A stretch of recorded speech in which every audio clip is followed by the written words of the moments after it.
жарғылық капитал ұлғайтуға 462 миллион теңге бөлдік. Осының тарапынан біз ертең мәселелерді шешетін боламыз. Қала әкім, табасыңдар 40 миллион ақшаны. Қайдан тапсаңда? Айналайын. Водоканалға келгелі мен аз көмектескен жоқпын.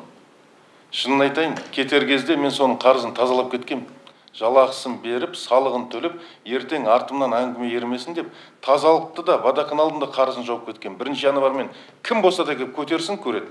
1 январға мен кеттім мартта, апрельде. 1 январға тазалықтың қарызын 100% жауып кеткеміз.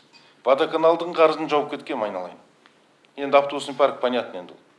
Әлі жауылмай жатыр. Кеше келгеннен кейін саған тағы да жауып бердік қарызын.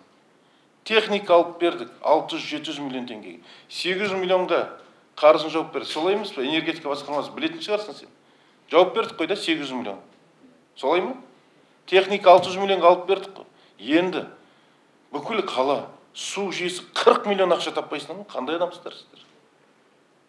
Айтпайын десе айтқызасыздар, мен түсінбеймін. Ауыл болдыңдар ғой, қалай емес сіздер, ауыл. Ауылдың әкімшілігі сияқты. 40 миллион теңге таппайды деген қалай түсінуге болады? Тазалық, былтыр 700 миллион ақша бердік. Кеше 800 миллионға, 1,5 миллиардқа техника алып бердім. Айналайындар.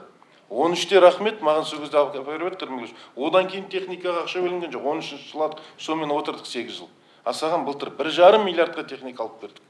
Не керек одан артық? Айтшы, қандай бұдан артық қолдау керек? А енді водоканал 40 миллион теңгені бізден сұрайсыздар. Қалай түсінуге болады? Онда бәрін біз жасап берейік. Бұларды азанда үйінен кіргізіп, үйінен шығаратын шығармыз. Басқа ештеңе қалған жоқ қой.